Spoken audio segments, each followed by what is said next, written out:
I don't know where all these rumors come from, Joe. Kevin O'Connor, what is he? The Athletic saying the Spurs should go after Lauri Markkanen. What year is Right. this? What year is this? James Pledger, San Antonio Sports Star. I'm calling you out, my man. I love you like crazy. He loves Lauri Markkanen, man. Lauri Markkanen is one of those what if guys, man. What if he had stayed healthy?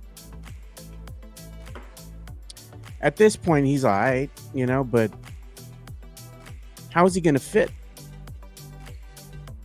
Well, I mean, he fits. He literally, I think he does fit. It's just one of those things where it's you have to give up a lot for him, and this guy misses 30 games a year every single season. Joe, you're gonna really want me to say Fred VanVleet? What? Good, right? Good, Yeah, right? good. Yeah. Good. Fuck the Rockets, bro. Who cares about the Rockets? That's what I said. They have an injury. I'm like, you know what? Then Raleigh was saying, well, what if we all are celebrating an injury? What if the Spurs players go down with injury? I'm like, which one? Take your pick. It's either going to be Wemby, Vassell, or Sohan. It'll be Sohan. Every year it's the same thing, man. Just Sohan is injury prone. But does this make the Spurs better than the Rockets? Like suddenly are we now, because you talk about who are the Spurs better than, right? How did the Spurs get in the top 6 of the playoffs? Rockets not having a point guard is a big deal. Who's going to be the point guard? Reed Shepherd? Are they going to have Amen come in? One of the Thompson twins, rather, go in and do their thing? I don't know. You know what's funny to me, too? Everybody was shitting on me for betting against the Cowboys and saying the Bears were going to upset the Cowboys. What happened? Outdoors.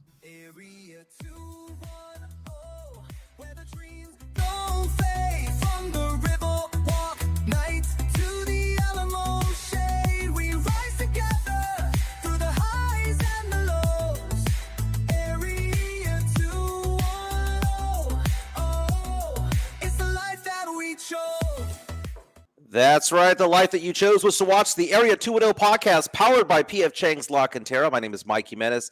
Joe Garcia, co-hosting, producing, the extraordinaire. We cannot survive without Joe in the house. So much so that we didn't have a podcast yesterday because Joe was out on IR. He was sick yesterday. How you feeling, my man? I still feel like crap. I'm sick today, too. Had to tell work, man, I'm not coming in today. The doctor gave me a work excuse to return tomorrow. So I'll be in tomorrow, man. But just getting some meds and getting some rest and just watching some TV, Oh, man. Joe, were you really sick or are you holding out on us, Joe? Are you holding out? No. Are you holding out for more super chats? Do we need to pay you more?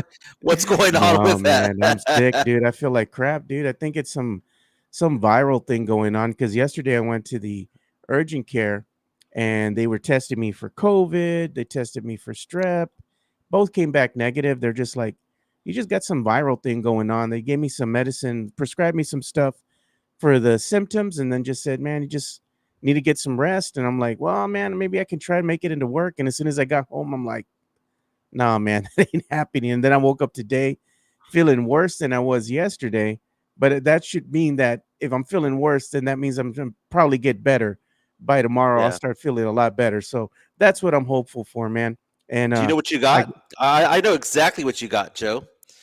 What I get? My Gabby girl wrote an article about this that went national a while back. It's when you don't have the flu, when you don't have the cold, you don't have the strep, you don't have this and the other, but you have like all of it combined, a little bit of each.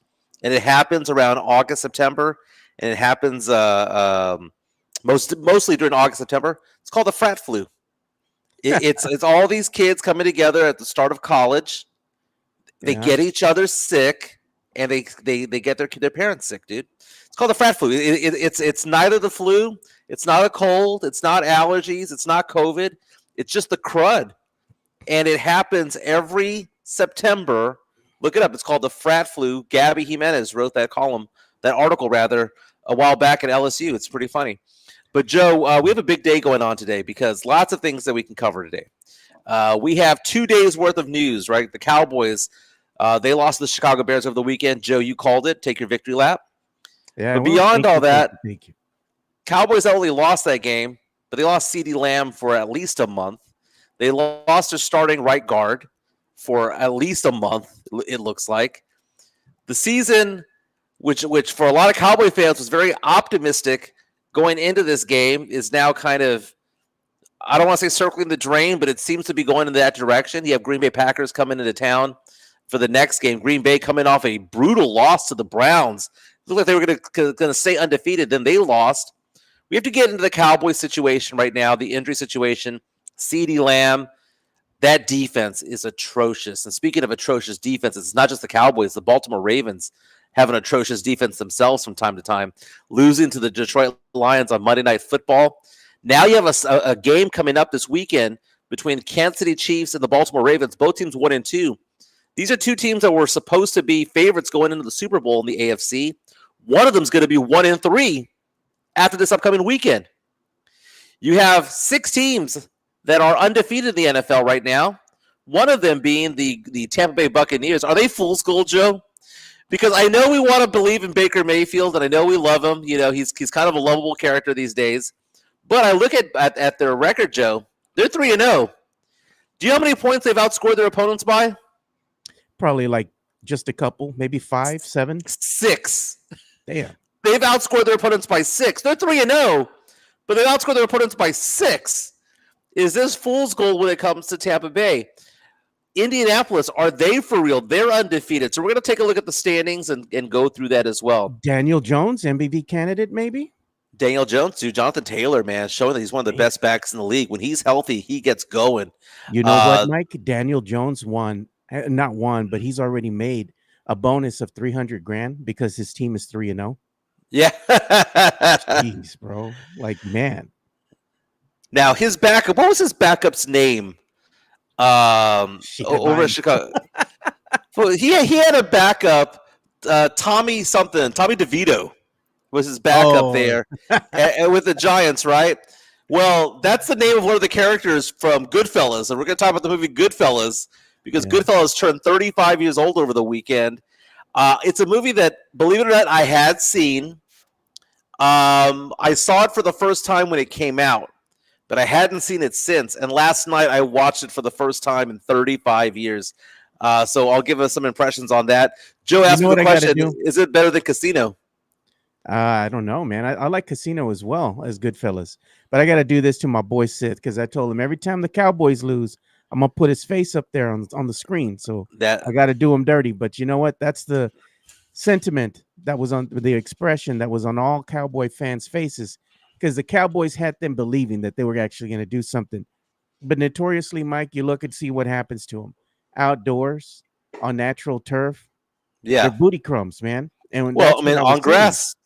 On grass, it's different. Well, the belief was Caleb Williams cannot ball out because Caleb Williams is a scrub. Caleb Williams is a bust, and then he goes out. I mean, look at that, Joe. You've had back-to-back weeks where Russell Wilson puts up a career high in yards.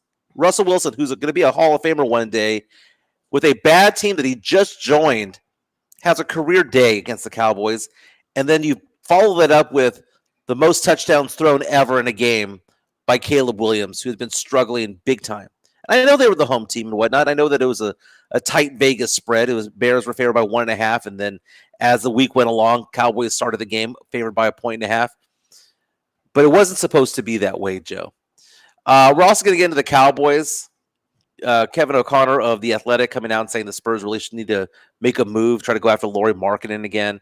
That name always bubbles to the surface. I mean, that's a Greg Popovich kind of player. But I have some reservations about that as well. Fred VanVleet lost for the year for the Houston Rockets. The Rockets, I mean, this is a guy that, speaking of Pop, was really critical and talked crap about Pop back in the day. When I heard, Joe, that Fred VanVleet was gone for the year, there was only one word that came to mind. I bet. Good. Yeah, exactly. Good. F the Rockets. Who cares about them? You know, they got an injury. I'm just like, good. Who gives a shit? You know, they're the fans are the ones that are always crapping on us, always watching everything the San Antonio Spurs are doing, have a lot of bad things to say about our city and whatnot. And then, you know, one of their better players goes down. Good. Karma. It's Karma. coming back to you guys. There you go. We do have a super chatting coming from Sam Salinas we got to address. Money talk. Here comes the money. There you go. Sam Salinas comes out and says, "We'd like to thank the Dallas Cowboys for participating in the 2025 NFL season. Better luck next year." And I'm picturing the Bart Simpson cake, the "at least you tried," and then throwing it in the trash. So what does that mean, Mike? That the Cowboys are what, already out of playoff contention in the third game of the season? I mean, they do have a pretty easy stretch of games right now. It's going to get difficult as the season goes on, right? So they have to pick up some wins. And we said, Joe, before the season started, that if they had any chance, they would have to go 4-4 after 8 games, right? This is a very difficult game coming up because they have the Green Bay Packers, and the Green Bay Packers own the Cowboys. It's a Sunday night game, 7:20 kickoff. Packers Cowboys.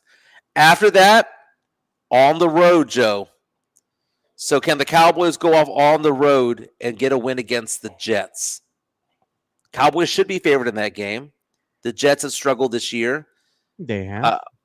Okay, and then the Cowboys have another road game against the Panthers. The Panthers finally got off the schneid, beat the living crap out of the. They beat the living crap out of the Atlanta Falcons over the weekend. So you look at that; those are 2 winnable games.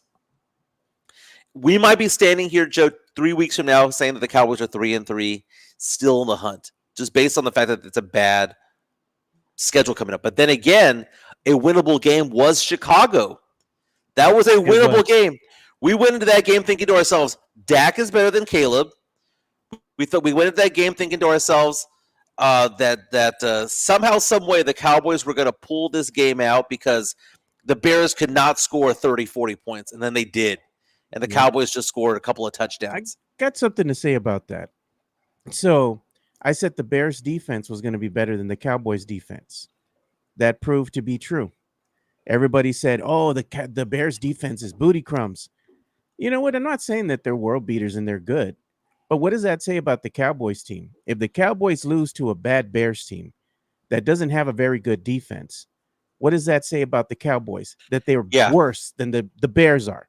And the other thing is, you're looking at quarterback play. Caleb Williams shouldn't have looked that good. And that's all attributed to not only your quarterback and how well they play, but also how well the team was scheming for the Bears. Did the Cowboys just come in here and just not take them seriously enough? I mean, what happened there? It all falls on the coach, right? Well, everyone was in love with the Cowboys' new head coach last week. They were like, look at what he's doing, the energy, the motivation. The players did not. Energy. Well, I mean, you can like his energy all you want, but the players did not look ready to go at all. And defensively, this team just sucks, man. You know, our good friend RJ Ochoa from Blogging the Boys coming out and saying that the way the Cowboys are built right now, that they need the offense to go for 40 points per game, 35, 40 points per game for the Cowboys to win anything. Because you take a look at it, they didn't get any pressure. Caleb Williams had all day in the world. Dude, that flea flicker for a touchdown, 65 yards down the field, took forever, Joe. Running back takes the ball into the line, tosses the ball back out, doesn't toss the ball back like a normal flea flicker. For some reason, it hung in the air for like 3 seconds. Caleb Williams catches the ball, still has all the time in the world. Wide receiver open down the field, 65 yards. They had no one to guard Odunze. Cole Kmet on that touchdown that he had there was wide open. I mean, there's certain plays of this game that were just so stupid. First of all, Javonte Williams fumbling the ball in a way that I had never seen fumbled. One of our followers on Twitter, she came out and said, how do you fumble the ball standing up? Like vertically. How do you have a vertical fumble? He's running down the field. He's running down the field 25 yards. Great run. Javonte Williams looking good as a running back. And the guy just timed the snatch and went out of bounds. It was crazy. All he did was just snatch the ball right out of his hands. The brother didn't. I mean, you're already going to be out of bounds. Just go out of bounds. That's the end of the play. Your pinky toe touches the line. That's it. You're done. You're out of bounds. That's the end of the play. He's already there. He wants to try to grab another maybe half a yard or so, and that's what cost him. He tried to be a little too greedy. The opposing player just came and just basically snatched the ball right out of his hands. because he wasn't holding on to it right. I had never seen a play like that in my entire life, Joe. College, pro, football, just, take that away. Just taking it away from them, right? Then you had CeeDee Lamb playing running back.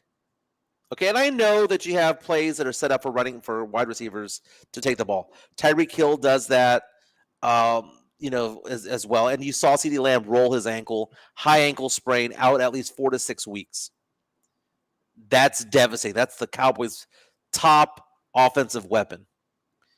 And then they trot his ass back out there to see if he could get another play in. What the hell was that? Like, just watching the play, you knew he was done. And they made him go out there. I wonder how much more he got hurt by going out there for one more play. The other stupid boneheaded play of the day was Pickens and his fumble. He fumbled the ball. He put his hands on it. Yeah, and then he just fumbles it, gets out of his hands, butterfingers, just floats in the air. And if the ball's just going to float in the air, bad things are going to happen. And sure enough, going the other way, I'm just like, how stupid this Cowboys team is just boneheaded play after boneheaded play, screw up after screw up after screw up. It's like the same things that plagued the Cowboys team last season, copy and paste to this season. The only difference is they got a new head coach. They're just booty crumbs, man. This is a booty crumb. What did we say, Mike? 7.5 games won? Before the season started, you and I both said between 5 and 7. Right. Like, we were taking the under on 7.5, and I said I think it could be as low as 5. But we settled on the 5 to 7 range when it came to it all. But we were backtracking off of that after they were world beaters. They played well against the Eagles in week 1. They go out there and get a miracle win, maybe a team of destiny type of thing. Brandon Aubrey, 64-yard kick, all that stuff. But dude, what encapsulated that game, Joe, was in the third quarter, a 19-play drive that took almost 10 minutes off the clock, and the Bears got a touchdown out of it, 4th and goal, to a wide open tight end. That right there took the soul out of the Dallas Cowboys. You were not going to come back after that. That encapsulated everything. They ran the ball 11 times in a row, and the Cowboys could not stop it. The Cowboys can't stop the run. They can't stop the pass. So much so, Joe, I'm looking at the stats right now, the NFL stats on ESPN.com. Right now, the Dallas Cowboys have the worst defense when it comes to preventing the pass. The Cowboys give up 288 yards per game. They're on track to give up almost 5,000 yards passing on a season. Second worst team, Joe, is the Baltimore Ravens, and they give up 266. Think about that. The Cowboys are 22 yards worse than the second worst defense in the NFL when it comes to preventing the pass. Now, when it comes to preventing the run, though, the Cowboys aren't like the worst. They're kind of middle of the pack, giving up 109 yards on the ground. So, Joe, you're giving up basically 290 through the air and 110 on the ground. Added up, that's like 400 yards. And not only that, you combine that with penalties. You're just helping the other team out every time you mess up. And that's right. That's the Achilles heel for the Cowboys. Sometimes they're their own worst enemy. When they start getting things going a little bit, well, let's bring that play back. Hold it. Yeah. It's like, come on, man. Offsides or something stupid. Something dumb happening, Tex-Mex Frank reaches out to us in our chat, powered by P.F. Chang's La Cantera, saying, Cowboys just need Brandon Aubrey to start kicking 80 to 85-yard field goals at this point. He's probably good for it. Now, Hanover Fist says, on to Green Bay. Big game next game against Parsons and the Packers. Micah Parsons coming into town. Jerry Jones coming out and saying that there will not be a video tribute to Micah Parsons. Jeez. So let me get this straight. The Spurs will give a video tribute out to, like, Mamu. Kawhi. But Micah Parsons, who was runner-up for Defensive Player of the Year twice. Nope. Won, with several Pro Bowls. They're like, well, he was only with the team for 4 years. But still, not going to get the video tribute. You have Micah Parsons going in there, Joe. Do you have any faith at all that the Cowboys are going to have any chance against the Packers on Sunday Night Football? Not a chance. They have no chance. They're not going to have CD Lamb. This team is just going to look like a deer in headlights, man. They're just going to get blown out of the water, and then they're going to be like, "Oh, what's going on with the Cowboys?" They're just not a very good team. That's the problem. They're just not a Yeah. very good team. You can blame the coach, you can blame the players, what have you. When you combine it all together, what does it tell you? Cowboys are booty crumbs when it comes to defense. They can't stop the run, like you said. They can't stop the long ball. Their cornerbacks, that secondary looks like absolute garbage. I Well, mean, this team has problems, Mike.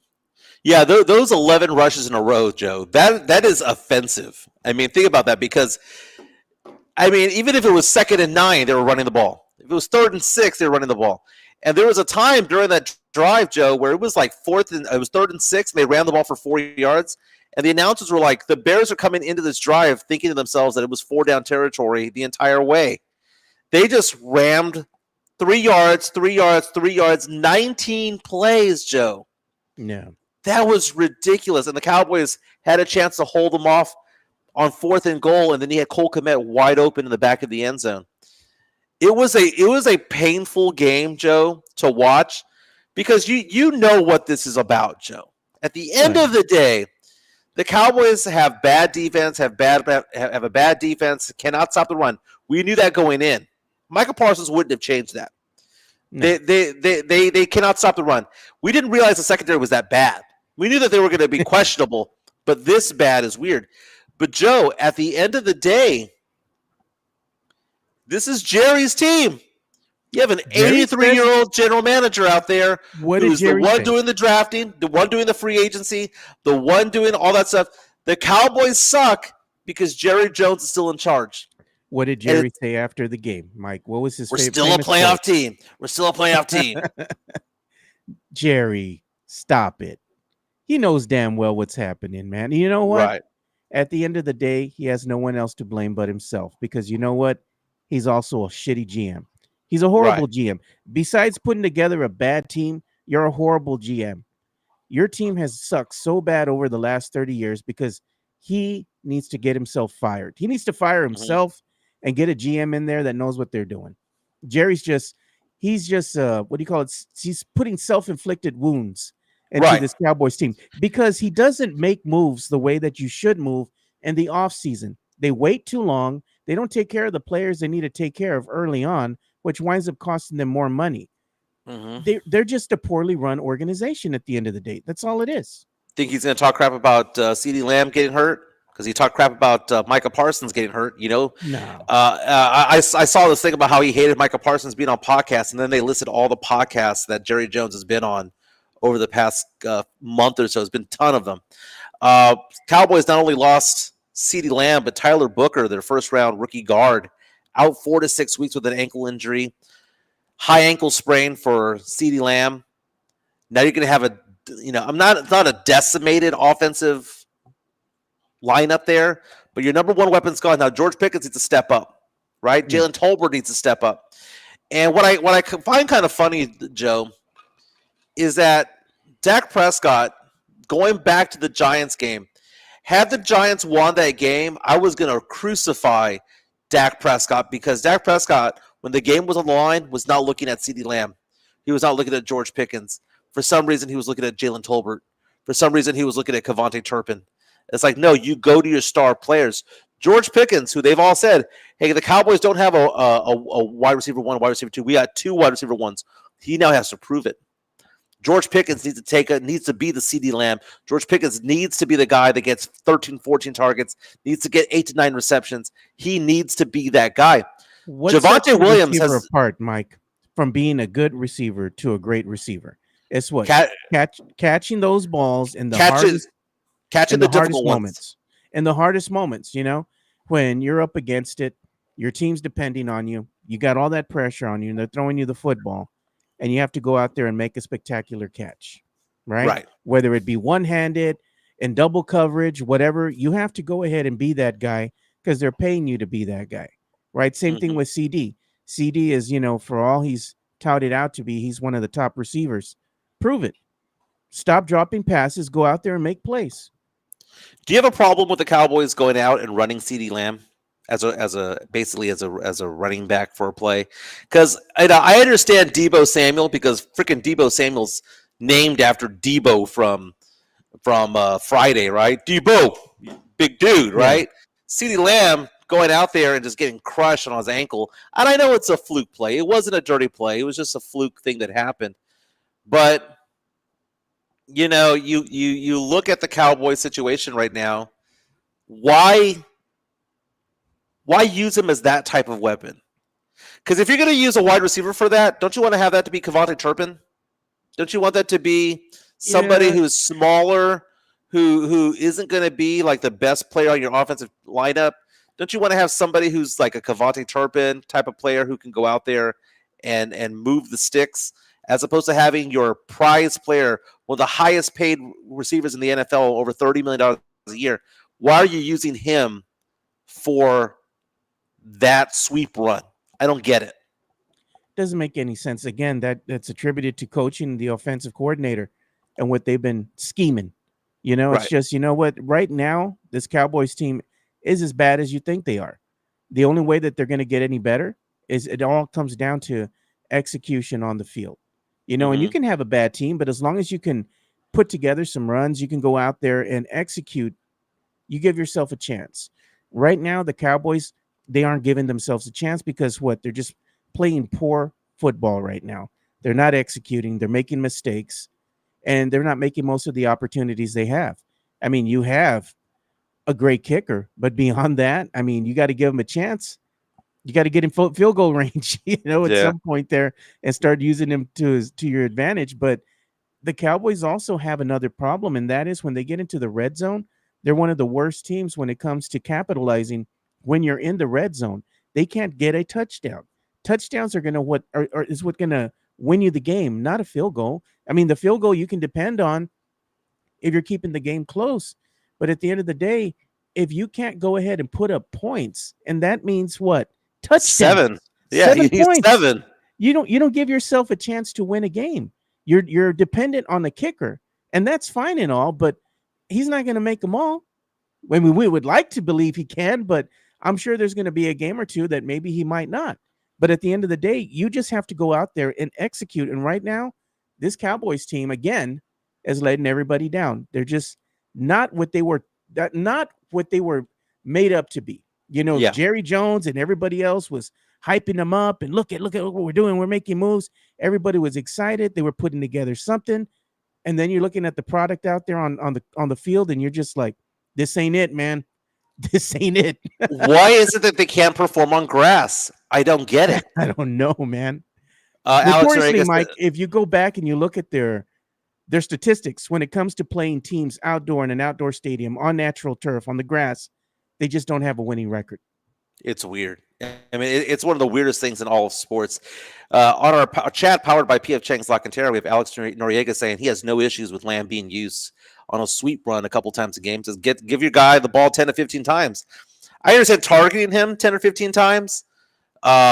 Jake Ferguson was targeted way too many times. I mean, it's almost as though Dak didn't trust his receivers.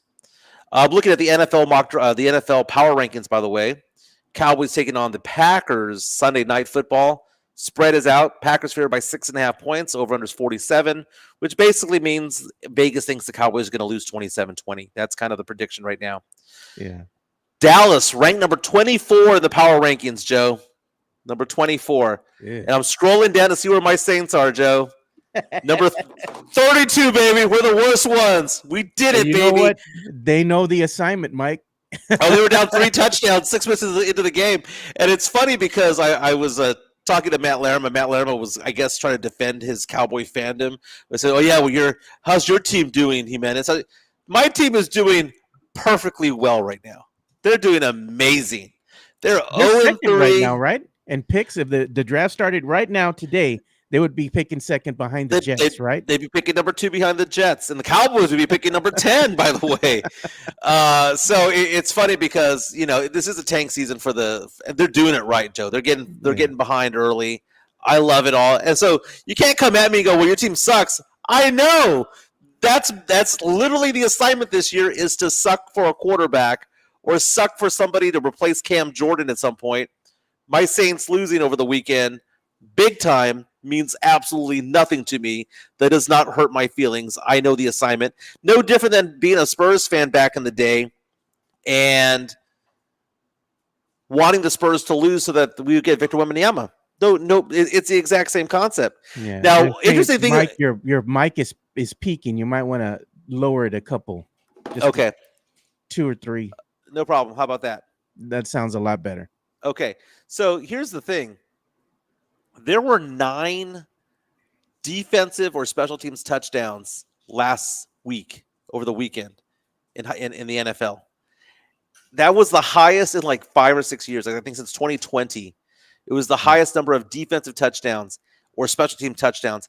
And out of all of them, out of the 9, 8 of the ones that had a touchdown, Joe, won the game. And some of them were in dramatic fashion. We saw the Philadelphia Eagles look like they were going to be losing to the Rams. The Rams outplayed them the entire game. Eagles came back to take the lead. Rams coming right back. 45-yard field goal to win the game at last second. And what happened? Blocked. Taken to the house for a touchdown, which, by the way, tens of millions of dollars changed hands at that point because the Rams were covering the spread at that time. The Eagles ended up covering the spread after that particular play, so a lot of people are pissed off about that. But look at the Eagles. The Cowboys right now are lucky to be 1-2 because they should have lost the Giants. The Eagles are 3. The Eagles. They should have beaten the Eagles. The Eagles right now are 3-0. Right now on ESPN's Power Rankings, number 1. Bullcrap.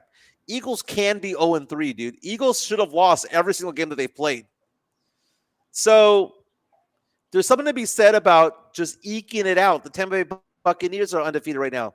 They've only outscored their opponents by 6 points. They beat the Texans, who are now 0-3. They're eking out wins, Joe. Like even the teams that are 3-0 are kind of struggling a little bit. There's Eagles have won a couple that were kind of close, like a Cowboys here against the Rams. Buccaneers are the same, 3-0, 3-0. Colts 3-0.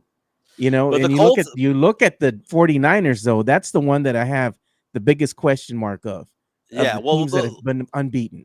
Well, the Colts, Joe, have outscored their opponents by 47. They're going out there and putting points on the board. They're outscoring their opponents 103-56. Daniel Jones. You've got a good rookie tight end in Tyler Warren. Jonathan Taylor has bounced back from injury to be one of the best running backs in all of football right now. It's a solid team, Joe. The Buffalo Bills have outscored their opponents by 31 points, so they're legit. The LA Chargers are undefeated, Joe. But they don't put up a lot of points. You know who doesn't look the same, though? They don't pass the smell test no more. That's going to be the Chiefs, man. The Chiefs just don't look the same anymore, man. There's just something about the way that offense is being run. It just stinks, dude. There's something there that just ain't the same. I don't know if it's the players have gotten older or something's happening, man, and they look very beatable. They beat a bad Giants team. The Giants were in it for a bit.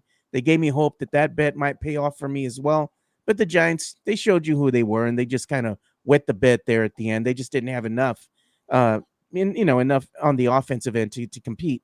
But either way, man, for the Giants to be able to hang in there with the Chiefs for a spell, that just tells you. And then I remember hearing the commentators talk, and they're like, the offense just doesn't look the same. They haven't looked the same since the beginning of the season.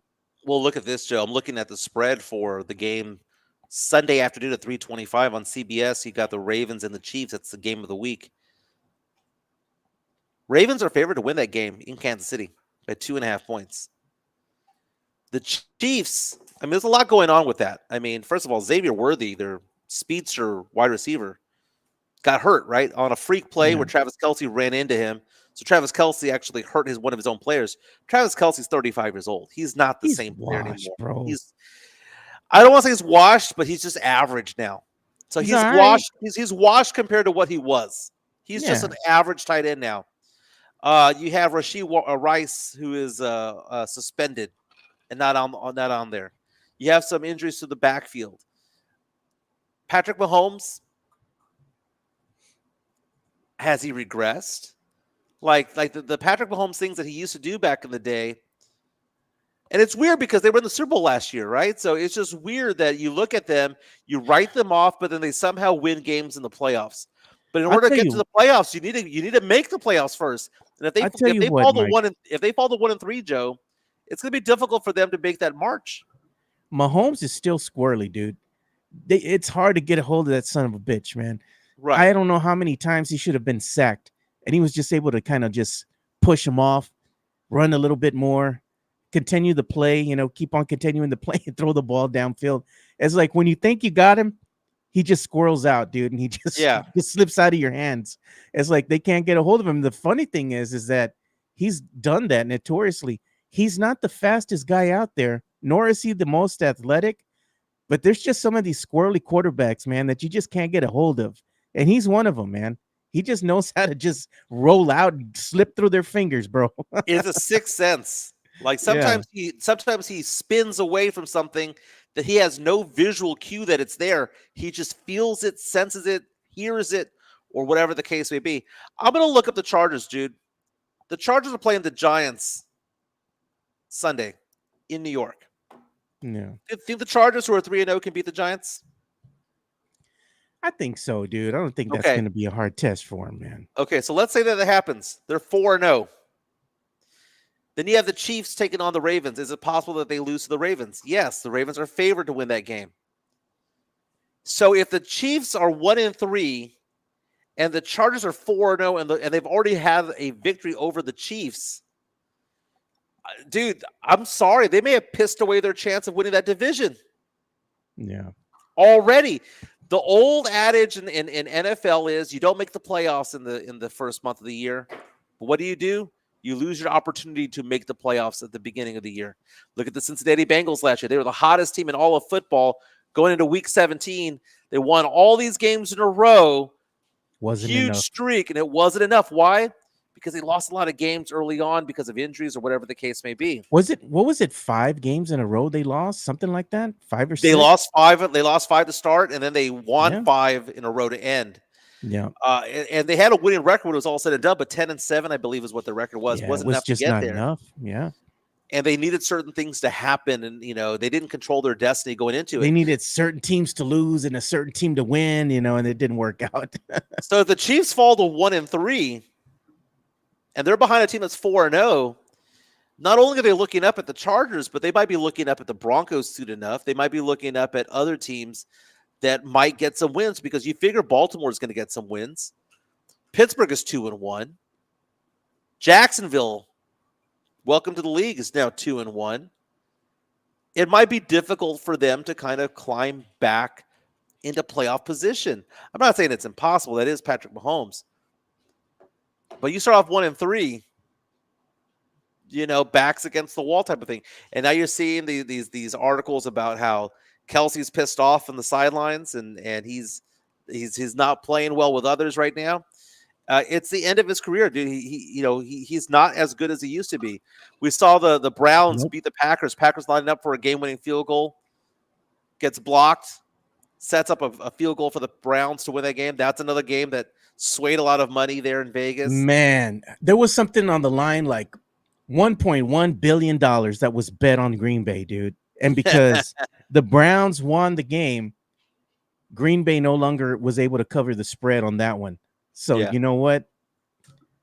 That was a lot of money lost there. The house won a lot of money, and a lot of people went away disappointed.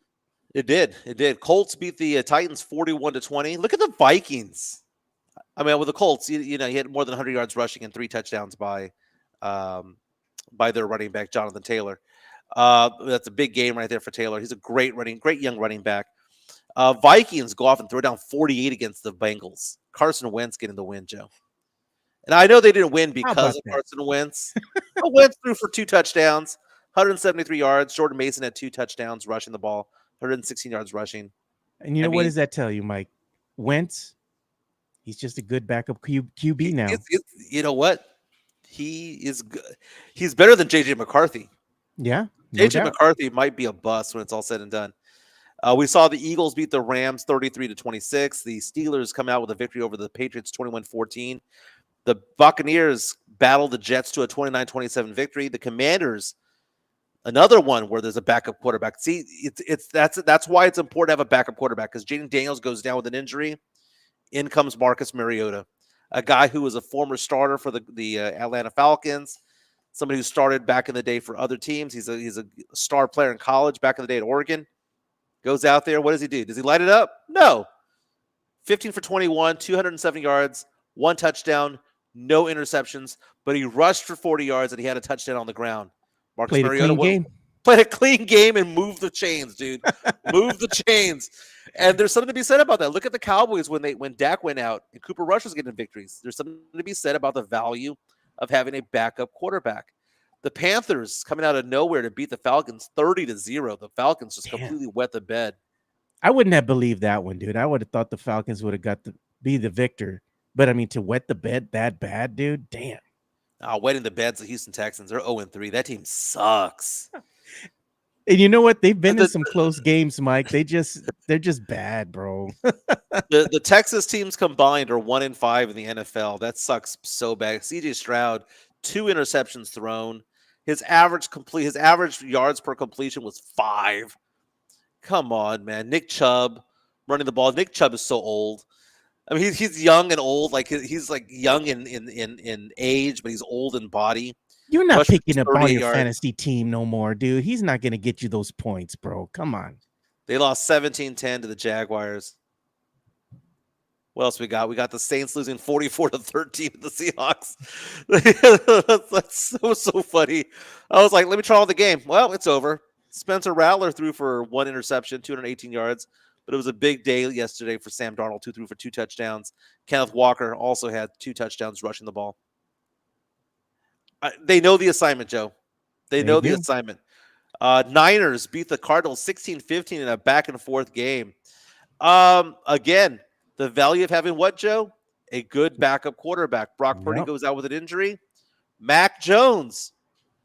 I mean, played for the Patriots. He was a starter. Yeah. He has some experience out there. Leads him to the game-winning drive. Mac Jones, 284 yards passing, 1 touchdown, 1 interception. Not bad. Did you see that game? I saw that game, dude. It was wild. And I was watching the ending of it, and that was wild, dude. I mean, for Jones to come up and take the 49ers and take them up the length of the field there and then put them in position to win with no time remaining. I mean, that's just like a walk-off home run. You know, and I'm sure 49ers fans are ecstatic and excited and all that. But out of the unbeaten teams, the 49ers, to me, are still the biggest frauds. I don't think they're as good as advertised, and it's going to even out at the end of the day. Mm-hmm. And you know what? I think 49er fans are going to be a little disappointed. I don't know if they're going to be a wild card team. I don't think they make the playoffs, man. I agree with you, man. It's everybody in that division, whether it be the Seahawks, the Cardinals, the Niners, they all have some sort of issue in front of them. I think the Rams are the one team that's probably going to stand out the most. They battle the Eagles. They have not only a stud wide receiver 1 in Puka Nacua, but they also have Devontae Adams there as well. That's a good lineup there that they have there with Kyron Williams in the backfield. The Seahawks, when they go out there, Sam Darnold having a clean game. You're seeing these teams like Seattle where they don't have these elite quarterbacks, right? Sam Darnold led Minnesota to a 14-3 record last year.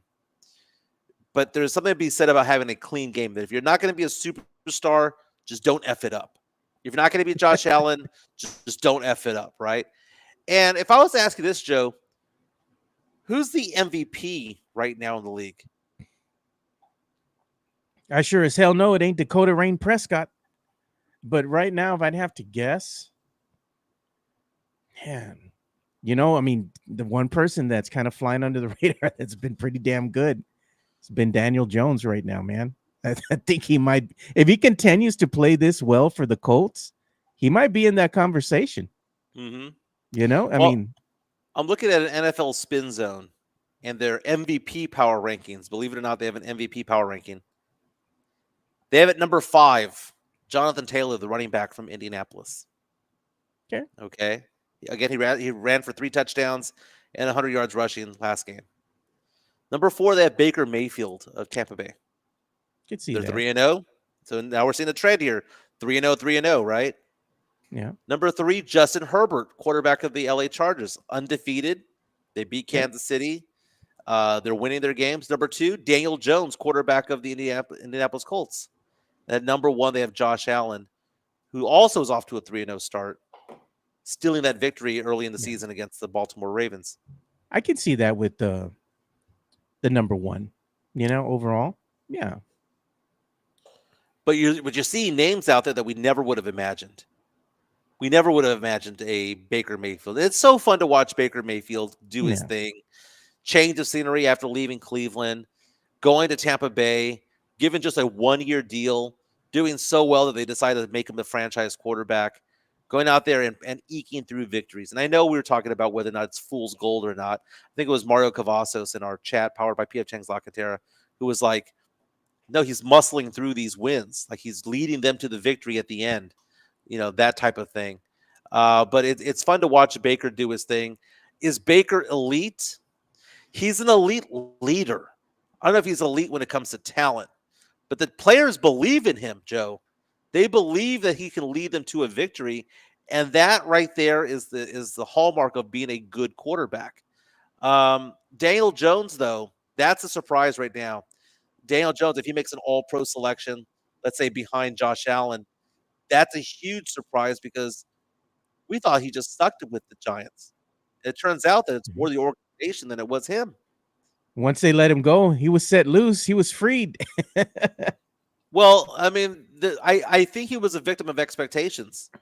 Going to the New York media market, having the expectations of being the savior over there, it's very, very difficult to do that, Joe. And look where he's thriving. He's thriving in Indianapolis in front of nobody. There's no national media there. The Colts can go 14-3, and just like the Vikings last year, no one would give 2 craps about it. But Tony O'Neill is saying most improved player of the season. That's a very good point. Daniel Jones might actually be the most improved player right now. Jesse A saying Justin Herbert having a beer before every game. Again, he's the one with the new pop star quarterback in Madison Beer. I get it. I got what you're saying. Having a beer, a Madison Beer before every game. That's his girlfriend, the pop star. The season's off and running, Joe. The season's off and running. Now, one quarterback who did get some criticism over the weekend was Arch Manning.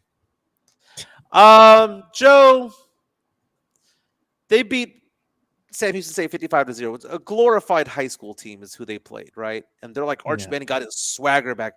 Dude, okay, first of all, let me tell you this, Joe. I am not a Longhorn fan hater. When they played USC in the championship game 20 years ago, I cheered for UT, and I cheer for UT still. But I'm having a hard time cheering for Arch Manning, Joe. Am I becoming an Arch Manning hater? Maybe, maybe not. But I look at it. I think it's the Nepo baby thing in him that pisses me off. Because I liked Quinn Ewers. I cheered for Quinn Ewers. I look at Arch Manning, and I just see this Nepo baby thing going on. And is he going to be a legit star in the SEC? He's the highest paid player in all of college football, the highest paid NIL money, north of $6 million. He has all the endorsements. And all he can do, Joe, is ball out against who? Bad teams. Crappy teams. And there's the stare down. Yeah, the stare down early in the game against Sam Houston. That player, number 6 for Sam Houston, by the way, is a senior. I looked him up, Joe, a 0-star athlete going into college. So Arch Manning staring down a 0-star player for a team that is not even in a good conference, Joe. That to me is a bad look. Now, people did show video of the fact that Johnny Manziel did this against Sam Houston State back in the day. Johnny Manziel even walked over a player to be a dick. Okay, just because Johnny Manziel did it, guess what? Johnny Manziel was a dick when he did it. Arch Manning's a dick when he does it. This is kind of like, Joe, beating up on somebody who's smaller than you. I will say this, Joe. If Arch Manning was the quarterback of Sam Houston State and the Sam Houston State quarterback was the quarterback of Texas, Texas still would have won. Why? Because you have 5-star athletes on one side of the field, and Arch Manning happened to be the quarterback of them. Arch Manning could not have led Sam Houston State to any victory over Texas. Dude, that quarterback from Sam Houston State could have led them to a victory, Joe. You had nothing but 4 and 5 stars all over the place for Texas. And Sam Houston State has none. And for Arch Manning to be a dick in front of it, it makes him unlikable, Joe. And CBS Sports, I tweeted this the other day. Yeah, let's look at those rankings. Yeah, CBS Sports, by the way, Texas gets a 55-0 victory. They dropped in the rankings from 8 to 10. Who did they drop below now? Who are they lower than? The Aggies. So, Joe, what I like about CBS Sports is that when they rank teams, they don't do a top 25 list like this. Now, we do have the top 25, Ohio State at 1. Miami jumped up to number 2. Penn State dropped to 3. LSU dropped to 4. You have Georgia at 5. Oregon at 6. OU at 7. Florida State at 8. A&M at 9. Texas getting the victory, falling from 8 to 10. Longhorn fans pissed off. Longhorn fans are like, well, wait a minute. A&M and Florida State didn't even play this weekend. How do we fall behind? It's because you're playing crappy teams, and no one respects that. You have Texas Tech there at 12. The Longhorns are going to play Vanderbilt at some point pretty soon. Vanderbilt number 18 right now. Notre Dame, they could lose every game and still be in the top 25 because it's stupid. But let's look at who they've played, Joe. Who have the Texas Longhorns played? So I was talking about CBS Sports Line. CBS Sports Line ranks all the teams 1 through 136. Okay, Joe? Number 1, they have Ohio State. Number 10, they have Texas. At number 62, they have Texas State. Okay? 62, Texas State, out of 136 teams. At number 72, they have UTSA, who got a win over Colorado State over the weekend by one point. So let's keep that in mind. Texas 10 is 136 teams. Texas State is 62. UTSA is 72. The 3 teams that the Texas Longhorns have beaten in the last month are ranked number 94, 117, and 126. What kind of shit is that? They're just basically playing nobodies, man. That's all it is. And you know what? And they're going to beat their chest because they're going to beat Florida. That's the next game. They have the SEC matchup against Florida. Florida's a losing record right now. Florida's a bad team. No different than when Arch Manning balled out against a bad Ole Miss team last year. Wait till they play a good team, Joe. They're coming. Dude, Arch Manning has no chance against LSU, has no chance against Georgia, no chance against any top team in. Dude, they're going to lose to Vandy, Joe. They're going to lose to Vandy. If they do, man, they're going to all but, implode at that point in time. And they're going to be looking at UT, and they're going to be looking at the coach. They're going to be looking at Manning, what's happening, what's going on. The one game that he has to win, Mike, after this Florida game. The game of the year to me, Oklahoma and Texas, the Red River Shootout. He has to win that game. If he wants to be in the conversation of, look at Mira, he might actually be not a bad quarterback. You want to see what he's been able to do against these, let's say, lesser than teams and maybe put together some type of rhythm. He's getting his reps out there. We're going to see what he's made of against this Oklahoma team who's ranked number 7. Right, number 7. UT gets blown out the water, all but over, man. All the finger pointing is going to be at who? Arch Manning. Arch Manning, that's right. Again, they play Florida. They're off this week. They play Florida at 2:30 on October 4th. The 11th is the Red River rivalry. Hard to say that, but that's going to be at the Texas State Fair there in Dallas. Then they have a game against Kentucky, and then it gets really tough for the Longhorns. They got Mississippi State, Vanderbilt going into Texas, then they play Georgia, then they play Arkansas, then they end the year Thanksgiving weekend against A&M. $5 super chat coming on in. Money talks, baby. Yeah. Now, hold on one second. I thought something happened here, but it looks like it's okay. All right, here we go. Money talks. Here comes the money. Tex-Mex Frank says, play the old man at Citgo. This was Arch after scoring against Sam Houston State. Thanks for the support, Tex-Mex Frank. Appreciate it. Oh, God. The old man at Citgo. Oh, me pegas toda la pura verga. Me trepan a la verga. Mira.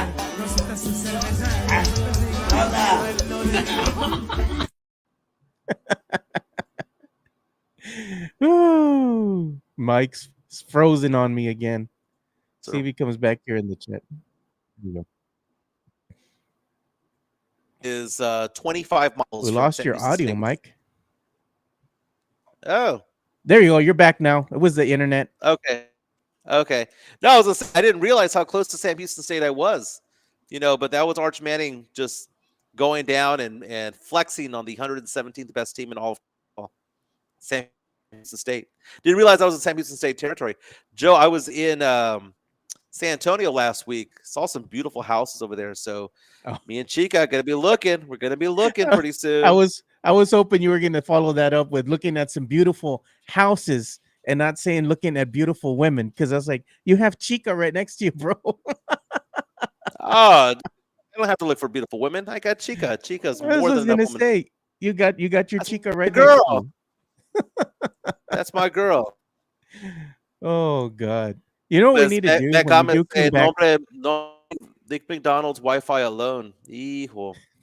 Conroe internet sucks. You're damn right it sucks. You got to ditch that It's a poor internet. town. You got to ditch that T-Mobile internet, dude. That's no bueno, bro. Yeah, I think it's the area too, because like my Wi-Fi goes out on my phone when I'm over here too. So it's Yeah, it's just the a area. dead zone. It's a dead zone. It's both urban and rural where I'm at. Yeah, But I was over gonna the tell you. weekend I went. I was gonna tell you, Mike. Next time you come in to town, we got to Yeah. go do bingo with Chica. That would be fun. Yeah, Chico was and I. Oh, okay. I'll tell you something real fast, dude. Quick story. Yeah. Okay. So Chica is always down for the what's it called, deal, right? Oh, So yeah. so yesterday we went out to go have dinner, Whiskey Cake, and right next to Whiskey Cake is Uptown. So I'm like, hey, look, there's Uptown Cheesecake. Let's go. Right, see if we can find some good cheap. Joe, I found a brand Mags polo shirt that normally goes for $95, Joe. Normally Yeah. at Nordstrom's or whatnot. It was brand new. It literally had the on them. Nice. $15, right? Great find. It's a brand new shirt. No one's ever worn it. So I might have gone thrifting, but I didn't get an old, outfit. It was brand spanking new, right? Chica wanted to go get on Favorite Place these trench coats. She's really into fashion. She found these high, uh, uh, what's it called, valued. Lowballed them an offer. They said yes. Going to have to go get them. So she goes, Michael, go get them. So we're driving through Houston to find these trench coats. And I realized, Joe, I didn't want to be in that neighborhood. And we're driving, and I said, are we in the hood? And she goes, why do you say that, Michael? And I said, well, we're passing the Church's Fried Chicken. And if there's a Church's Oh Fried God, Chicken, the takeout, the takeouts changed, Joe. It was Church's Fried Chicken and Burger King. And you're in the hood when there's a Burger King next to a Wendy's next to a Church's Fried Chicken, right? Yeah. And the gas changed. Weren't like the Valeros and they were all like the mom and pop gas stations, like the Picnic on the west side, Oh God. And this neighborhood, I'm like, these might not be real, and if they are real, they're probably stolen. She $100, one of which she brings out. Chica stitching, like she knows what's a fake item and what's not, right? She's going through this. She goes, Michael, this is real. And it had the Nordstrom's bags on them, like the Nordstrom, labeling on it. That Michael, this is a $450 jacket. This is a $300 jacket. I wonder why they're giving that to $100.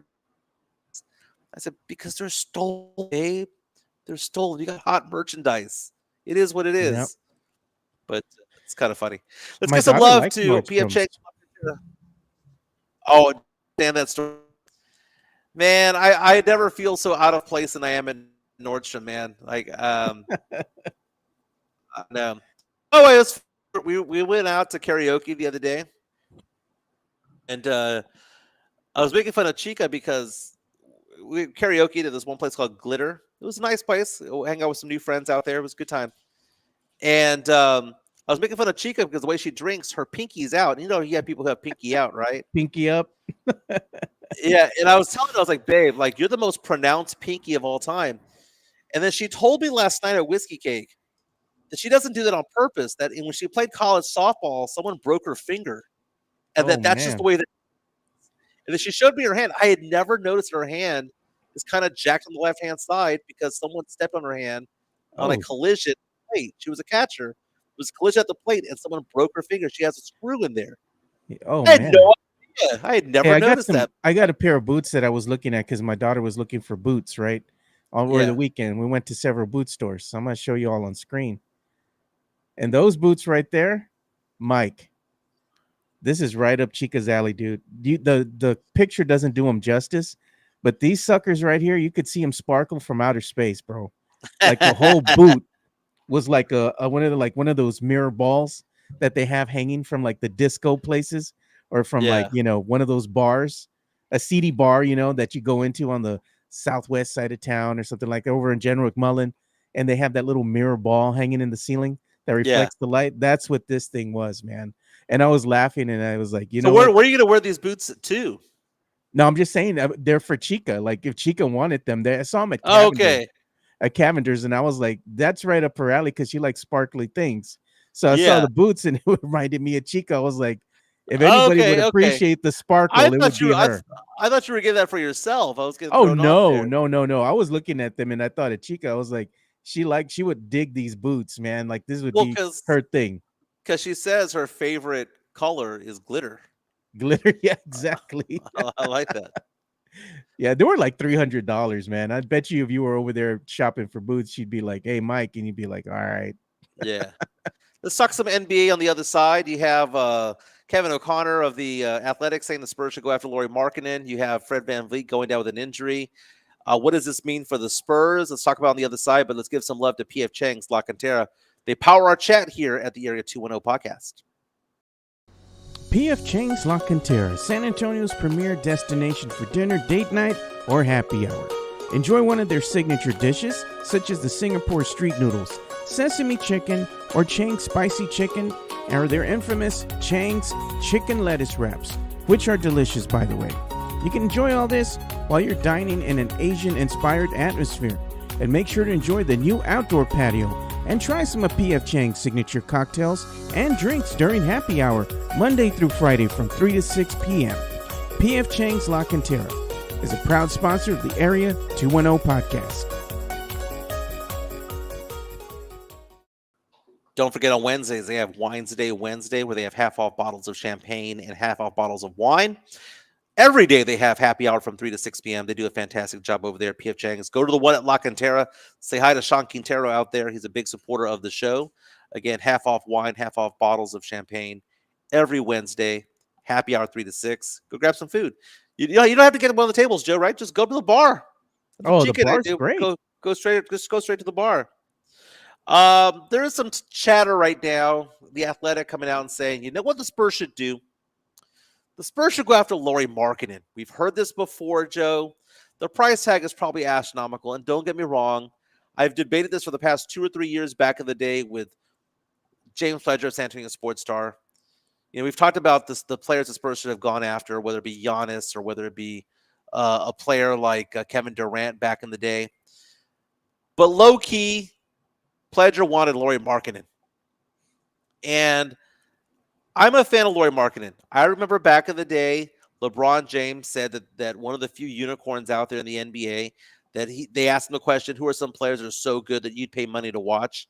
He said Lauri Markkanen. Like, out of all the names, Joe, LeBron James said Lauri Markkanen. I like Lauri Markkanen, too, as a player. He has regressed some. But the thing is, Joe, I would not want the Spurs to give up any of the young talent, whether it be Stephon Castle or whether it be Dylan Harper or any of those guys, to go after Lauri Markkanen, because Markkanen has an issue, which is injuries, Joe. For his career, Joe, this is a solid player. For his career, he's a 19-point per game guy, 7 rebound per game kind of guy. The guy can spread the floor, knock down threes. He's an excellent ball player. He brings height into the league. He can't play defense with crap, but he's tall. But here's the thing, Joe. Look how many games he's missed. Last year, he missed 35 games. The year before that, he missed 27 games. The year before that, 16. The year before that, 21. The year before that, 31. The year before that, 32. The year before that, 30. The year before that, 14. Might be 28 years old, Joe. But he has missed a third of his games due to injury. The guy is just a walking injury. No. So I'm sorry. The idea that now does he fit the Spurs? Yes. Like his skill set is exactly what the Spurs need. But he's not durable enough to give up anybody for him, even though he is probably a top 25, top 30 player in the league. You know, his EFG is up there at 55% for his career. He shoots 88% from the free throw line. He could knock down threes, career 37.1% three-point shooter, spreads the floor, all that stuff. Great. But the best ability is what, Joe? Availability. And he ain't that. He ain't that. So I had to go in. I had to go into a rant about that. Pledger's going to hear that and call me an idiot. He's going to say, "You idiot, Jimenez." No, he's not going to say that. You know what he's going to say? He's going to go in here and he's going to tell you. You moron! So, Joe, Fred VanVleet is out for the year. Good. Thoughts on that? I mean, Rockets losing their star point guard there for the season, possibly, you know, with the ACL injury. I'm not going to say I'm ecstatic about it, but, you know, as bad as the Rockets fans treat us, good. You look at the Rockets right now. I mean, he averaged 14 points per game, 6 assists, and 4 rebounds last season for the Rockets. He's the leader on the court. He's not their best player, but he's the leader on the court, and he's gone. And I wonder if the NBA win totals changed because of this. Because, you know, it's one of those things where you look at the Spurs and, you know, you ask yourself a question, are you better? Are the Rockets with VanVleet are better than the Spurs as of right now, right? As on paper, if you see a team take a leap, for example, like a player take a leap like Wemby, maybe Castle takes a leap, maybe Sohan does on a contract year, you can say, okay, well, the Spurs might have been just as good as the Rockets. But with VanVleet not there, Joe, that opens the door for a couple more wins for the Spurs. It does. I mean, with the Rockets being injured, you know, they have, remember too, the Rockets, they're going to be without a point guard, their starting point guard. Remember that the Rockets have Kevin Durant. You forget about that. He's with the Rockets.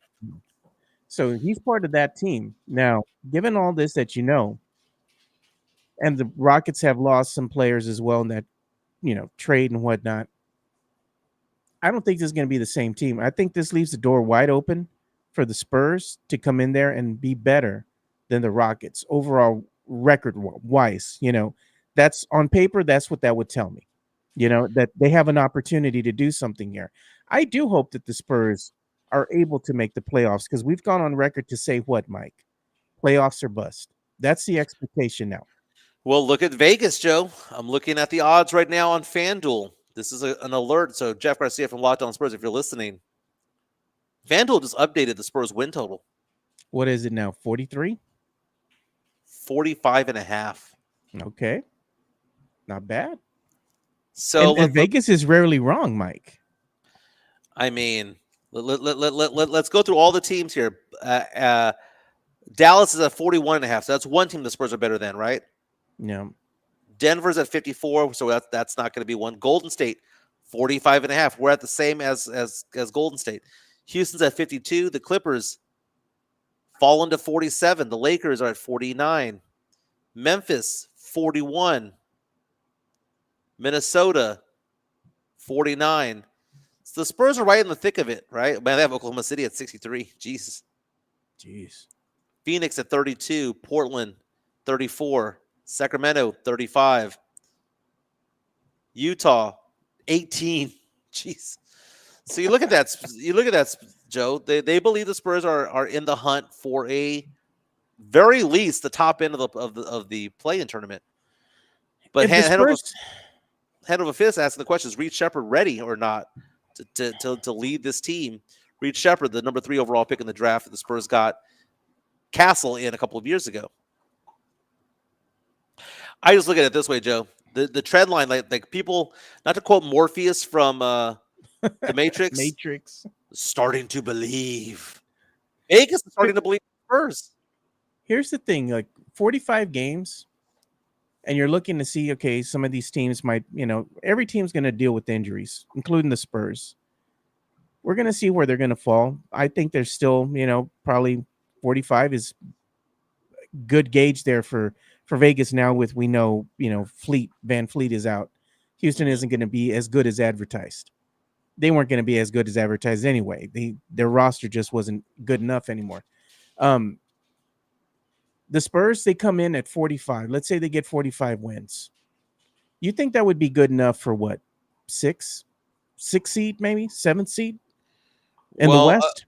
It's fighting for the 6 or 7 seed in the West, Right. because basically they're saying that the Spurs are middle of the pack in the West, which is Okay. great, because we've had a team that hasn't played a meaningful game in a long time. It's almost like the play-in's a given. No longer, well, can the Spurs make the play-in? The question is, can they make the playoffs, right? And certain things are better. And I don't know why Head Office says MJ can't read. I can read. I'm not Billy Madison. Billy Madison I'm talking about, and Adam Sandler, Billy Madison, not Billy Madison in the morning. Different Billy Madison. Sam Slater says, keep playing out your MFing mouth. Oh my God. Well, if the Spurs get into, let's say, that 6th seed, right? Wouldn't they still be in the play-in? No, 7 through 10 is the play-in. 7 through 10? Okay. So that's where they'd want to be, right? They want to be on the little bubble out of being in the play-in. If you're a legitimate 6, I mean, that's great, because that means that you don't have to play as many games, right? And the other thing is, you don't want to risk injury when you're vying for that play-in spot. So if they can get out of the bubble at 6, they put themselves up in great position. So if you have, if you're the 7th seed, you have 2 home games. You got to win 1 to make the playoffs, right? So if you win the first play-in game, you advance. If you lose it, you have another home game, and you go in, right? If you're the 8th seed, you have to play on the road the first play-in game, and then play at home the second play-in game. And if you win either of those games, you advance to the playoffs. So the top half of the play-in tournament is, you're still more than likely going to make the playoffs, because you got to lose back-to-back games. And if you're the 7th, you got to lose back-to-back home games in order to not make the playoffs. So if the Spurs were even to get 7 or 8, I wouldn't be mad at it. I'm still wanting them to be top 6. But 7 or 8 means they're more than likely going to be in the playoffs. 7 or 8 more than likely means that they're going to be playing a meaningful best-of-7 game series. And that's what I want to see. Mario Cavazos says, did you see your boy Sohan's new tattoo on his armpit? Did not. I'd rather see him shoot 3-pointers in an empty gym. Well, you know what? Surprisingly enough, Tony Ornalis was putting me in. He was at me on Facebook, I think it was. He was like, look at Joe, mira, Wemby's in the gym, because they were showing pictures of Wemby and his off-season shenanigans, and it was like, Wemby's on his side quest. I'm like, that don't mean nothing to me. I ain't seen one video of this man in a gym in the off-season working out. I mean, it's not hard to put up a video with him and Akeem the Dream. Photos. We've seen some photos. There's no video of him with Kevin Garnett, because that's a commercial. Let's be honest. He's wearing his slides. We've seen some photos. We've seen, No and way. if you Come can on, wear man. slides getting into the gym. No one wears their shoes to the gym to play ball, unless you're playing at racquetball and fitness back in the early 2000s. He's outside on a bleacher sitting down. Kevin Garnett's there talking to him or yelling at him. Whatever. Like he didn't have a gym bag with him. Come on, bro. He was wearing slides, man. He wasn't there to run. He wasn't there to do nothing. Where's this said commercial you talk about? I haven't seen it.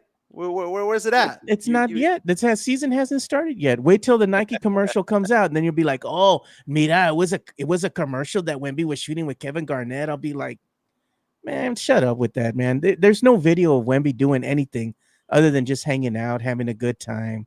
Right now, they're showing the Spurs showing a video of Wemby in the gym. You see him for 1 second. it's coming. The season's coming. I'm just like, all right, cool. I'll see the season when it gets here. I'll be happy to watch Spurs basketball on TV. Let's see what Wemby can bring. I'm hoping that all the side quests have paid off and we're going to see a healthy Wemby for a full season. Let's see. Dark Aeon's coming out and saying, we haven't seen video of you eating cheeseburgers, but we know you've eaten them. He's always trying to troll, man. It's like, and what? Like, I give a shit? Yeah. Well, if you want to eat financially, you reach out to me. My number is 210-508-0369. 210-508-0369. What do we say, Joe? Just make more money. Make more money. Just make more money. Chica was on me the other day. She was like, do we have enough money to go to whatever? And I said, you know what? If we don't, guess what I'm going to go do? I'm going to go make more money. How do I make money? I make money by making other people money.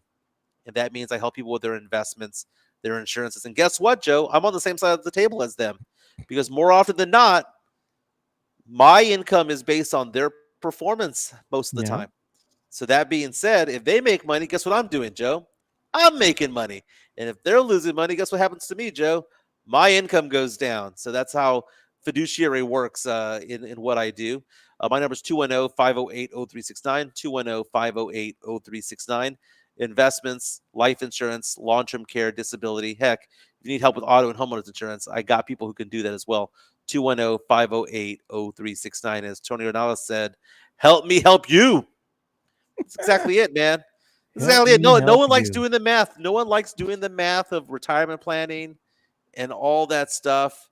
And people don't know how the retirement systems work, especially if they work for the state or if they work for the government, like the federal government, or if they work for AT&T or Coke Energy or whatever the case. They don't know how their system works. Texas Retirement System, TRS. 1 out of 5 households has somebody in TRS in there, right? In Texas. Guess what, Joe? Most people don't know how it works. Don't know how it works.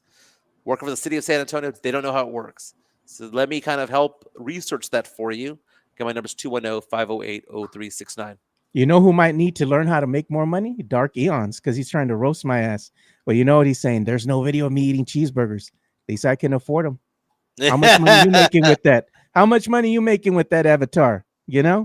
That fake ass avatar won't show his face. I bet you he won't tell me that shit in person. You see me at the AT&T Center, Frost Center, walking up. You ain't gonna say that same shit to me. Oh, Joe, I guarantee it, bro. This keyboard warrior, Joe. keyboard warrior. Let it be, Joe. Keyboard warrior. You ain't gonna do nothing. You ain't gonna do nothing. All right, Joe. Joe, let's calm down. Let's reel it back in. Reel it back in. I'm calm. You want to get the hood out of me? We'll bring the hood. Do you know what you sounded like, Joe? You sound like Joe Pesci in Goodfellas, Joe. Goodfellas turned 35 years old over the weekend. Yeah. I had not seen it since it came out. I remember seeing it with Alex Noriega, our good friend. I saw it at their house back in like the early 90s. The movie came out in 1990. Oh, really? It's a Martin Scorsese movie. How old were you then? You were a teenager, right? 13 years old when the movie came out. So I hadn't seen it since I was a teenager, Joe. And over the weekend, what happened was Chica and I went to Houston, and we were partying with some new friends over there. Had a great time. We knew that we were having too much to drink to drive back an hour. Oh my God! Right. So we decided to get a hotel. So at the hotel, check out at noon. Me and Chica wake up. We turn on the TV, and Goodfellas is starting. And I was like, man, I know this is a great movie. I've seen it before, but I haven't seen it in forever. And I started watching it, and I watched it for about 30 to 45 minutes, and I got really into it. And I had seen some of these clips before, more than just that one time I watched it. And I get the shine box, all that stuff. I knew what all that was about. Yeah. Well, and I knew that the Henry Hill thing was it was real life, Anyway, long story short, came back home and I had that movie in my mind, and then I read that it was the 35-year anniversary of it all. Then I went on Amazon Prime, and for $7 you can buy the movie, right? So you can rent it for $4 or buy it for $7. And I have an Amazon library of movies that I've bought on Amazon Prime, and I just added it to it all. Last night I watched it all. It was great, dude. It was great. The ending, kind of abrupt. It was almost like it was a perfect movie for an hour and 55 minutes. The last 20 minutes, it kind of stumbled getting like when he's the downfall. He it struggled to end the movie. Like he didn't land the plane correctly. Still a great movie overall, given an A minus. But very good movie. Very good movie. But Ray Liotta was amazing in it. Joe Pesci, though, memorable as just getting angry at people. Man, he was the Nesio of the mafia group. I remember they used to go and eat at his mama's house. Remember that? The mom was always cooking for him. Well, did you know that is Martin Scorsese's mom? Really? It wasn't even an actress. So they asked her to just basically, because that's the scene where they stabbed and shot the guy, and he was in the trunk, and they had to go bury the body and whatnot. And they're coming back to the house, and they're all covered in blood, and they're trying to tell the story to the mom that they hit a deer. And I remember that. So they're telling Martin Scorsese. So Martin Scorsese hired, I want to say it's his mom. Let me see here. I'm gonna look it up. Scorsese mom. Yeah, in Goodfellas. Yeah. Yeah. So they basically, it's Catherine Scorsese. That was her name. And they basically asked her to. I saw an article about it, like a TikTok about it before. They asked her. They said, just pretend we're not giving you the script. There's no script. Just haggle at us. Just be a mom. Tell us that we need to call you more often. Tell us that you miss us. That you're going to cook for us. Just basically be a mom. And it's a great scene because even at one point in the movie, in that scene, she looks at the camera, but you're not supposed to look at the camera. She breaks the fourth wall because she doesn't know what to do because she's not an actress. And it was so great, man. Yeah. Jeez. I like Goodfellas, and the other one that was good was Casino. Casino was a good one as well, man. I saw that. Is that Sharon Stone in that movie with I'm thinking of Heat as well. No, you're thinking about Heat, but Casino was a good one too. It had Pesci in there as well. Okay, yeah. I know I've seen Casino. I'll watch that one tonight, dude. I'm gonna get into the gangster movies. By the way, good friend of mine, Alex Noriega, who's in the thread here. We went to the Mob Museum one time in Las Vegas. Yeah. And it's kind of like near Fremont. It's an entire museum dedicated to mob culture. Half of it is real life mob culture, like like Al Capone and all that stuff, right? You get to learn about that. Yeah. But the other half of it is TV movies.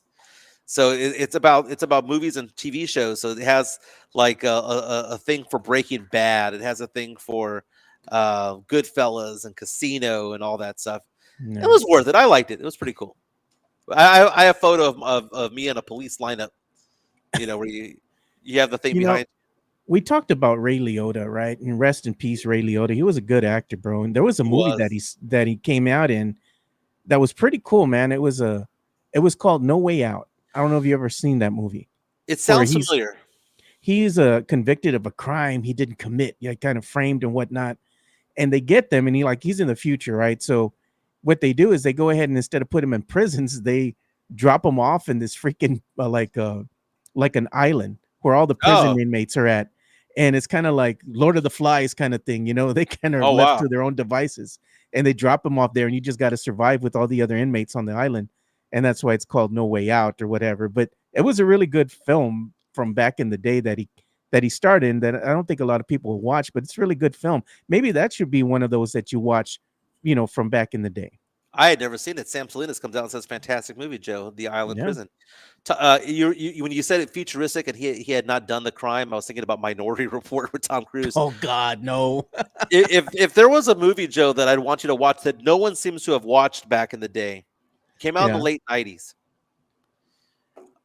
It's a movie about crime in a way. It's crime. It's called Return to Paradise. And Return to Paradise stars Vince Vaughn and Joaquin Phoenix. It is a great movie. Not to give anything away, but basically the gist of the movie is you have a guy, you have these three Americans who happen to meet each other while on vacation. It's kind of you're going on vacation, you meet somebody there. You're like, oh, hey, how's it going? My name's Michael. Well, I'm from Texas, and you're from where? Oh, you're from New York. And you make vacation friends every once in a while.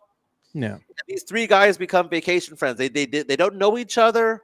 Blah blah blah blah, and they have drugs on them, like they've been smoking out. And what happens when one gets busted with it all? The return to paradise is: are you going to go and try to save that guy from his? Would you be willing to give up your freedom in order to save somebody else? It's a great movie. I'm not giving away too much because there's a lot that goes on in this movie, but basically it's about what would you do for a stranger? Great movie, Return to Paradise. Tony Nala says that's a great movie. He said, don't want you to watch Peaky Blinders. Yeah. Dude, my dog is walking around over here just chewing up the living crap out of this toy.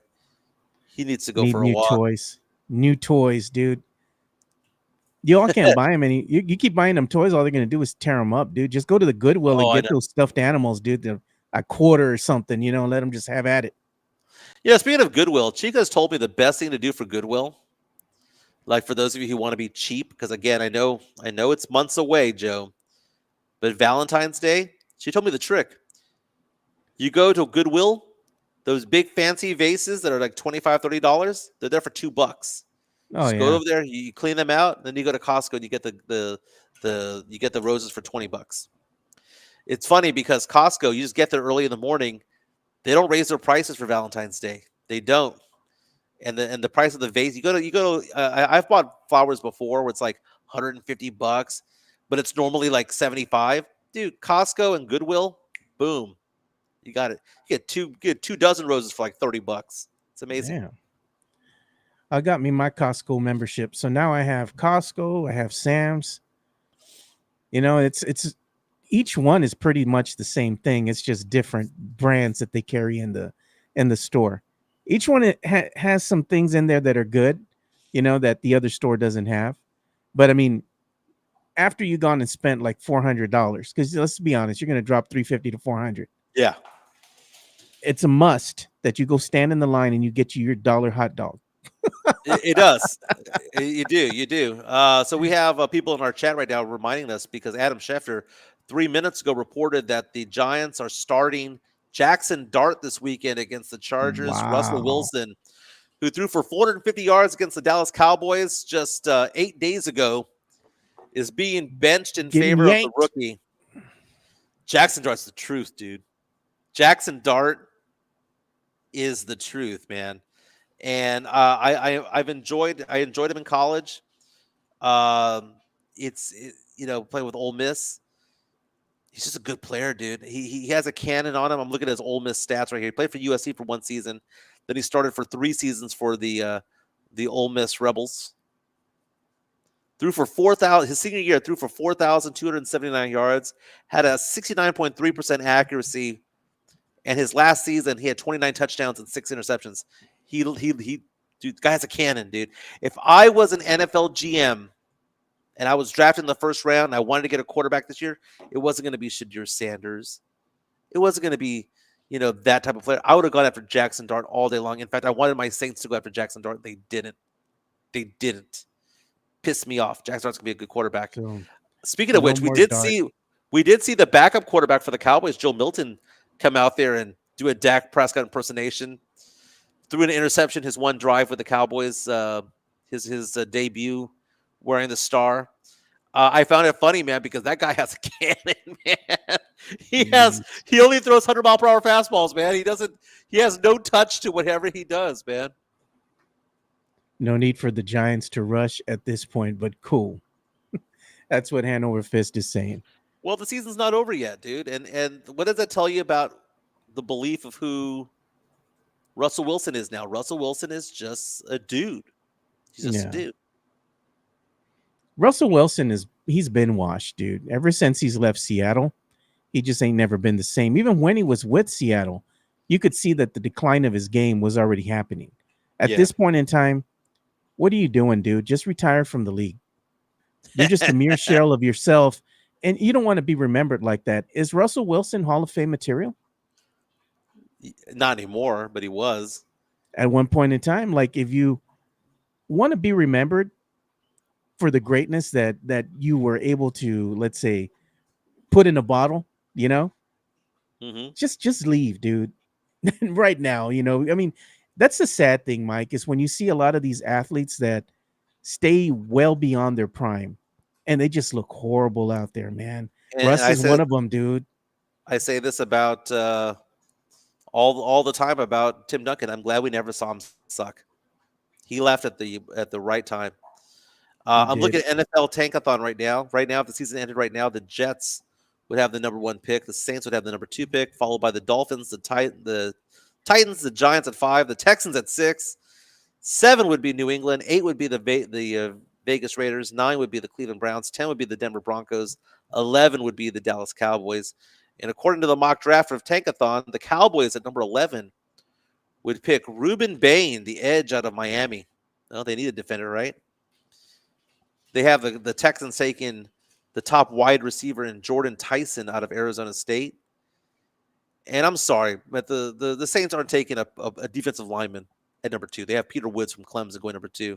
They have the number 1 pick in the draft being Lenora Sellers out of South Carolina at 1. What's interesting, Joe, is that for my Saints here, I'm looking to see if any other quarterbacks are in there. Neesmith, the quarterback from LSU, his dad is the offensive coordinator of the Saints. So you got to figure they're going to somehow, some way try to get Neesmith on that team, Yeah. whether it be the first round, second round. Although, according to Tankathon, they have Neesmith as a number 8 pick in the draft, the second quarterback off the board, going to the Oakland Raiders. He'll go to the Saints, dude. He'll go to the Saints. You just book it. He's all right. He's good. He's all right. He's all right. He's struggling so far this year. Joe, we did an hour 30, baby. We did an hour 30. Tony Analysis saying that just want to say I think Friday's Ladies' Day is on the show is to get Fernandez back in the dating game. Back? He never left. It's a fun show. Also for the giveaway as well. Yeah, thank you for that. And I got to send some stuff out too because I got to mail the person who won the little stickers. I got to send those out, and I got to get with Sam Salinas because I tried getting with him this last week. So maybe today, since I'm off, I'm not feeling all that great. Maybe I'll just go to the post office and just send him off his hat, mail it off to him, and that way I can get that out of the way as well. So he'll get it. Hopefully, if I send it today, maybe by the end of the week. Hey, another star wide receiver is also out with an injury. We're talking about how the Tampa Bay Buccaneers were eking out victories 3-0, but they've only outscored their opponents by 6 for the season. Mike Evans out for 3 to 4 weeks with a strained left hamstring, according to Adam Schefter of ESPN. Yeah. The Tennessee Titans, their head coach, Brian Callahan, is no longer the game day play calling coach. The QB coach, Bo Hardegee, is now taking over the reins from there. Again, Mike Evans is hurt. And there's a podcast going on right now where they're talking about how do the Chiefs own the Ravens? Now, this is the 7th time that Lamar Jackson and Patrick Mahomes have gone up against each other.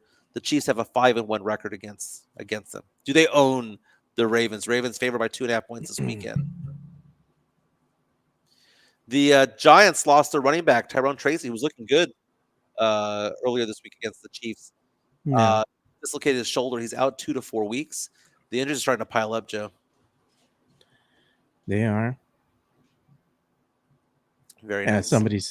Tony Ornelas says, Joe, drink some tequila with lemon and you will feel better.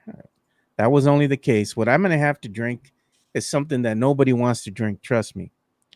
My grandma has this old recipe from being Native American, right? And she's passed it down to me. You got to drink some of the nastiest tea you've ever had in your life, bro. Made from the aloe vera plant, mixed in with some other stuff. This stuff is like a pink tea. It's nasty as hell, bro. But you drink that, the next day you wake up and you feel fantastic. Guarantee. I've had flu. I've had all this other stuff. And every time my grandmother used to make that tea, next day I woke up feeling great. Think I might have to do that today, man. It's not something I like drinking, but it'll cure what ails you. I gotta put the Vicks, dude. Got to put the Vicks on. Yeah. And I told Chica, it only works if somebody else does it for you. Because if you put Vicks on yourself, Doesn't work. You got to have somebody who loves you. Put it on your patas. Yeah, Put the yeah. socks over. Put it on your chest. Want the Put it Vicks? on your under your nose. Want the Vicks, dude? Make it happen. Sana, sana. Colita de rana. Very You know? nice. Everyone have a fantastic day. Again, don't forget PF Chang's La Cantera has happy hour from 3 to 6. Go visit them for lunch. Go visit Sean Quintero over there at PF Chang's La Cantera. Yeah, they have a location at 281, but we don't ride with those fools. We ride with the ones at PF Chang's La Cantera. Go give them some love and tell Sean that we sent you guys out there to go check Yeah. them out. Don't forget Wednesdays is half off bottles of wine and champagne every day, all day. And they also have their happy hour happening Monday through Friday from 3 to 6. If you go to the PF Chang's location at La Cantera, ask for Sean Quintero. Tell him the Area 210 sent you. He'd love to know that somebody that's watching this show, a fan of the show, has gone over there to partake of PF Chang's. It makes him happy. Very cool. You know what? I'm going to try to get Darian on the show later on this week, man. See if we can talk some UTSA football. UTSA back at 500, if I'm not mistaken, after beating Colorado State over the weekend. People are talking about how Robert Henry, the star running back for UTSA, what if he had gone to UT? Because, again, he could have gone to the transfer portal, but he stayed behind. He's one of the best running backs in all of college football, and this offense is still struggling. Yeah. Look at Tony Ornelas. He's saying, all right, show, need more Spurs talk instead of boring Cowboys. We're going to get you all more Spurs talk. It's coming. Spurs season's right around the corner. Let me go ahead and get the audio device there. There we go. Audio. Yeah, I mean, the season hasn't started. What are we going to talk about? No. I mean, nothing has happened. I mean, Fred VanVleet out with an injury. Good. That's about all you could say, Mike. Good. Yeah. but the season's going to come up pretty soon. We're 1 month away from the start of the actual season. I think yesterday was the 1 month marker before regular season starts. But we're going to have preseason games coming up in the next couple of weeks, and more talk when it comes to that. We'll see how the preseason goes. Hopefully, the Spurs survive without any injuries. Dylan Harper is going to be out probably till the start of the regular season. It's going to be interesting to see what the lineup's going to be. I have a belief, Joe, that, and everyone thinks I'm a complete idiot when I say this, I believe the Spurs are going to give Kelly Olynyk a lot of run. And everyone's like, oh, no, man, he's third string. He's going to be off the bench. I'm sorry, man, but you're going to get used to the fact that Kelly Olynyk's going to be playing at least 20 minutes per game. And people think that he's some scrub that's not going to play. I think they're going to like Kelly Olynyk. I think Kelly Olynyk's going to be one of the fan favorites, quite honestly. Yeah. Frank says it's a coaching disaster class at UTSA. Sometimes it's the players, man. Sometimes it's the players. You know what? They have no money to give out for NIL. I mean, a trailer at some point is going to be like, this ain't it, man. Yeah. You know, he's a good coach. He's just a part of an organization that just doesn't have a lot of money, a lot of funds when it goes out there and getting talent. Now, you know, they try to do the best that they can, but at the end of the day, money talks, man. Like if you want to get the better players to come, what do you got to do? Got to pay them. You know what a UTSA needs to do, Mike? Need to make more money. All right, everyone, have a fantastic day. We'll be back tomorrow. This is the Area 210 podcast powered by PF Chang's La Cantera. Everyone have a fantastic day. Go Spurs, go. And CeeDee Lamb, sorry, baby. Sorry. Jesse A. say it. It's because San Antonio is what? That's your saying, Mike. Well, you know why? Because, I mean, the most popular sandwich in San Antonio is called what? The Bill Miller's poor boy. Be back tomorrow, fellas. All right. See you all tomorrow. Bye.